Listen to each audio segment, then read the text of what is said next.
Hey all, welcome back to the channel. This week I'm going to be doing a drawing demonstration on both traditional paper as well as the whiteboard with a brand new brush I picked up, the KURETAKE Brush Pen number 22. The KURETAKE number 22 is a pen I've been looking at for a while now. I finally got to pick one up, so I'm going to run it through its courses and we're going to see how it lives up to both paper as well as implementing it into my whiteboard artwork. So stick around and we're going to find out what's this pen all about. The number 22 is a pen I've seen online for a while and I've been curious to check it out. It has a reservoir in the back, and when you squeeze it, the ink injects into the bristles. It also has a removable, replaceable ink cartridge, so you can always get fresh ink whenever you run out. Here I am just putting it through its paces on traditional sketchbook paper. It has a really nice feel to it, nice line variation, and it behaved about as well, and if not better, than I expected it to based on the videos I'd seen online. It's quite easy to the touch. So, I mean, yeah, I really picked this up for more sketching on traditional paper. Thought about implementing that into the channel, but obviously I wanted to put it through its paces onto the whiteboard. So right now, what you're seeing here is literally my first pass putting it on the whiteboard, testing it out, seeing how it reacts. And much like my last episode with the alien painting, this pen is probably my new favorite tool for the whiteboard. Like I said, I picked this pen up primarily to do traditional sketching on sketchbook paper with it. But I don't think that's nearly as fun as what I experienced with the whiteboard.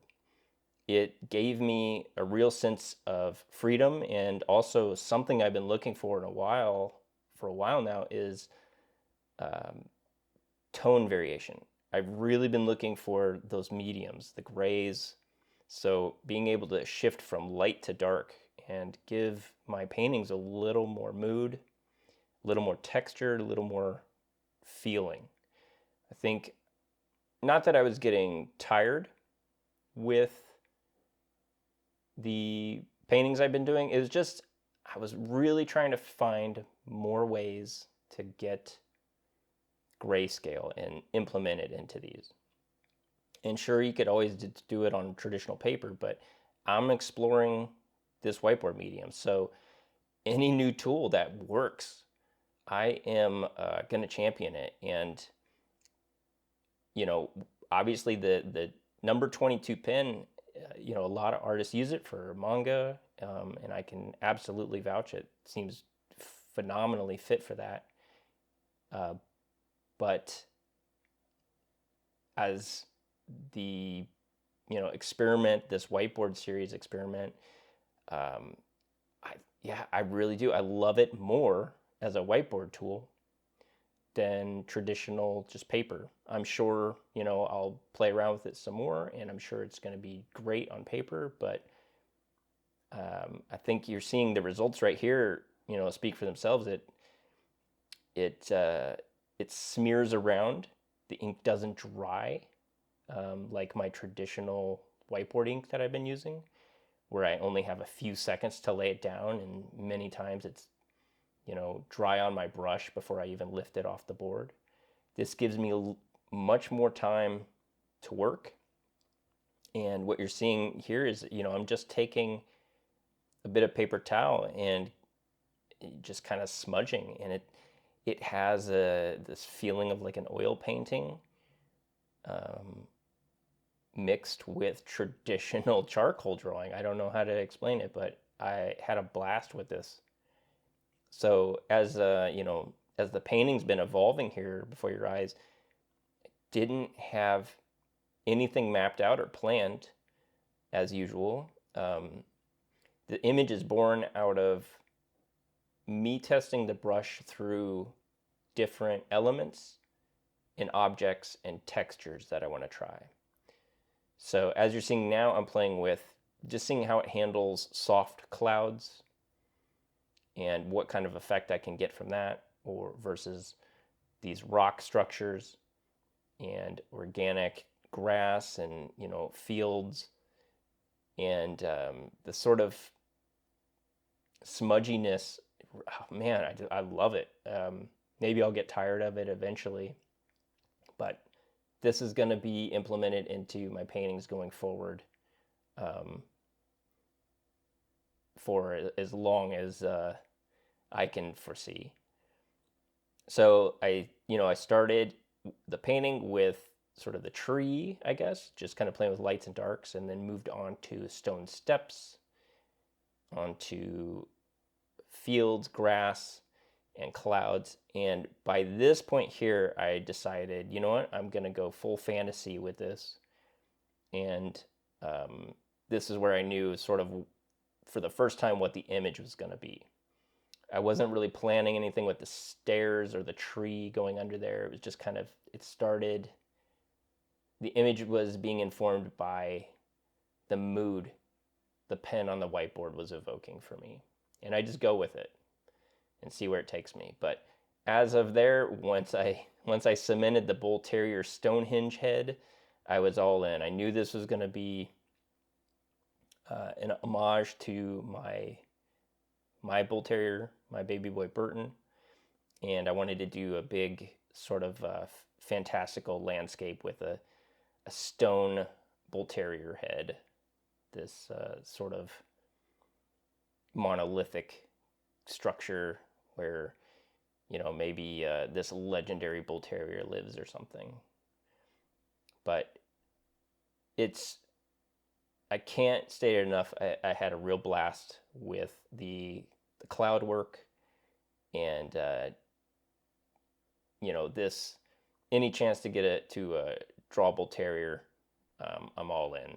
And I think the results, this painting turned out way better than I expected.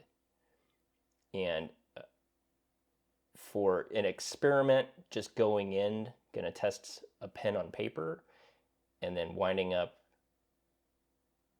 moving into the whiteboard and it blowing me away, that's about as great as an experiment as you can hope for. So here, you know, I'm really just I'm working dark, smearing it to light, and finding some shadow on the stone. And right here, I'm bringing in my little King Burton here, raising his sword to the sky and reclaiming this lost land of his. He's reclaiming his throne here in this sort of epic pose.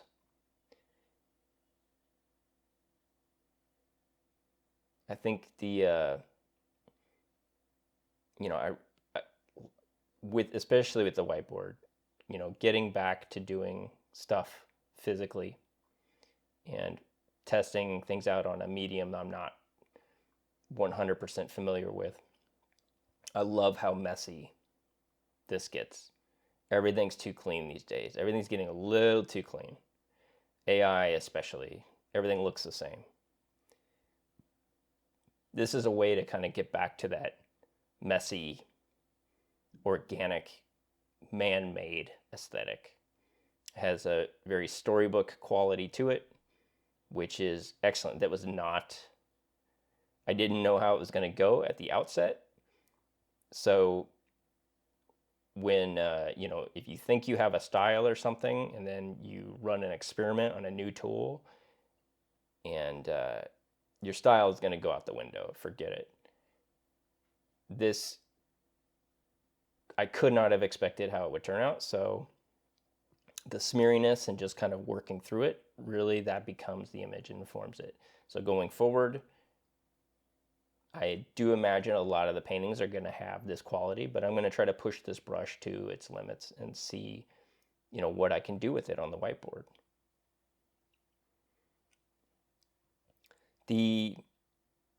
One of the frustrating things with, you know, shooting on this whiteboard is you can see when the exposure gets blown out. Anytime my hand leaves the frame, detail gets lost, or I'm sorry, when my hand is in frame, you can see detail, but whenever it leaves, the white balance blows out, and that's the shifting quality, but that's just the nature of working on a highly reflective whiteboard. So any lighting is just bouncing all over this thing and kind of making it hard at times to see all the texture and detail.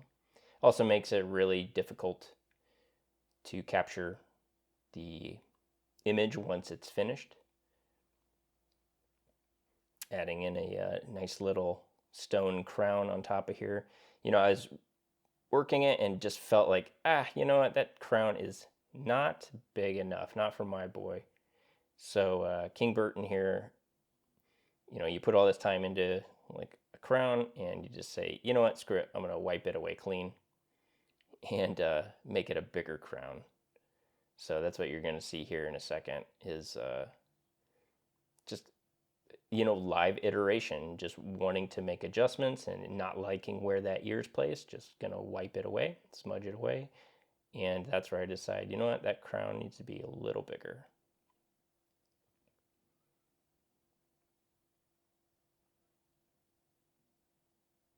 Yep, there we go. It really is an intuitive, just feeling your way through the painting. It didn't feel big enough. Wipe it away. Just takes it, you know, a few seconds, and start over. Make that crown bigger and more pronounced. There we go.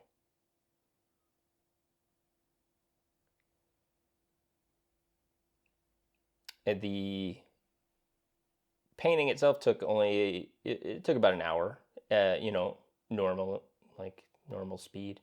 I was doing a lot more searching in this image though, so I'm smudging around and I'm kind of like a Rorschach test, letting the shapes inform where I go with the painting. So that's how, you know, a lot of this came out. And I've only got this sped up, you know, 4 times the original speed.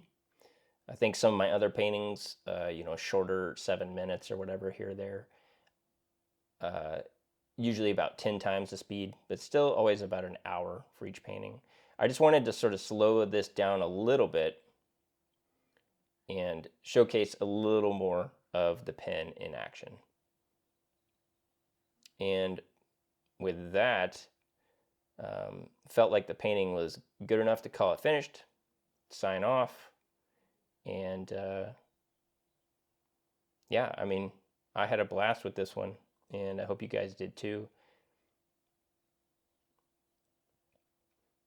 Here you get to see sort of that really beautiful, smudgy, scratchy quality.